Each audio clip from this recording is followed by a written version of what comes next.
অতীতে এরকম ত্রাণ কাজে এতটা মানে আমরা 18,920 টাকা অর্থ খরচ।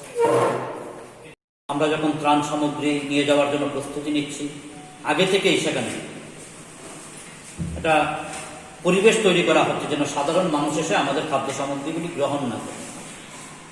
তাই বাধ্য হয়ে বিভিন্ন জায়গায় বিভিন্ন ধরনের কৌশল আমাদের গ্রহণ করতে হচ্ছে।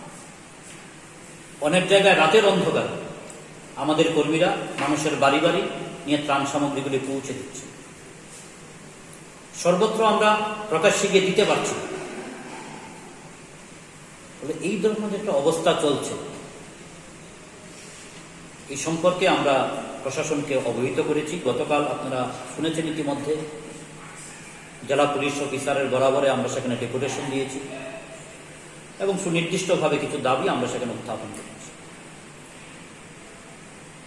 এবং সবশেষে যে বিষয়টা আমি বলতে চাই যে বিশেষত শাসক দল বিজেপির দিক থেকে একের পর এক সেখানে আক্রমণ তৈরি করা হচ্ছে, বিভিন্ন জায়গায় হুলিয়া জারি করা হচ্ছে যে সিপিআইএম এর দেওয়া সাহায্য নেওয়া যাবে না, সাহায্য নেওয়ার পরে রেগার কাছ থেকে বাদ দেওয়া হবে, ভাতার তালিকা থেকে নাম বাদ দেওয়া হবে।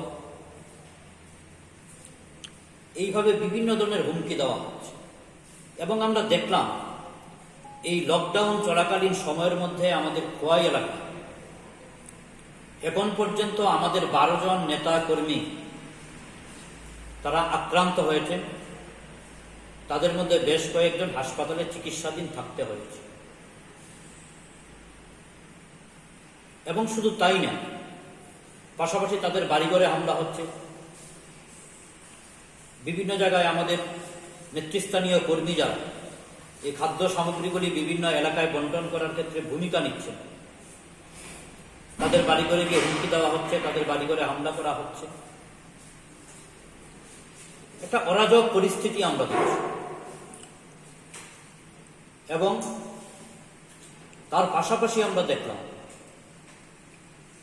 যে বেশ কয়েকটি গ্রামীণ এলাকার মধ্যে বা আমাদের পৌর এলাকারও 2-3টা ওয়ার্ড এলাকার মধ্যে তারা গরিব অংশের মানুষ সাহায্য নিয়েছেন আমাদের কাছ থেকে।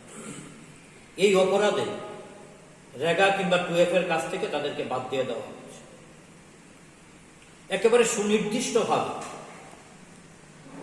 কিছু নাম, কিছু ব্যক্তি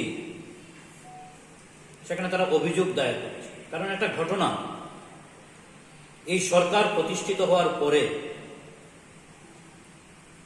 সাধারণ মানুষ বিভিন্ন ক্ষেত্রে সেখানে অভিযোগ জানানোর ক্ষেত্রে একটা দুর্বলতা রয়েছে, জানাতে চান না। পরবর্তী সময় আরো হামলা হবে, আরো বিভিন্নভাবে অত্যাচার হবে, এই সমস্ত বিষয়গুলি ভাবনা চিন্তা। কিন্তু এবার আমরা দেখলাম এখন পর্যন্ত আমাদের জানা মতে 53 জন রেগা শ্রমিক তারা লিখিতভাবে মাননীয় বিডিও খোয়াইয়াডি ব্লক ওনার কাছে অভিযোগ দায়ের করেছে যে তাদেরকে রেগার কাছ থেকে বাদ দেওয়া হচ্ছে। আজও সকালবেলা মাননীয় বিডিওর সঙ্গে যোগাযোগ করতে হয়েছে যে তাদের কাজের কি ব্যবস্থা হচ্ছে। এবং যে 53 জন দিলেন তারাই সংখ্যাটা না, সংখ্যাটা আরো অনেক বেশি। অনেকে এসে অভিযোগটা করছেন। শুধুমাত্র একটা অপরাধ যে বামপন্থীদের দেওয়া ত্রাণ সামগ্রী তারা গ্রহণ করেছে। এই অপরাধে তারা সমাজের একেবারে দুর্বলতম অংশের মানুষ, গরিব অংশের মানুষ, তাদেরকে সেখানে বাদ দেওয়া।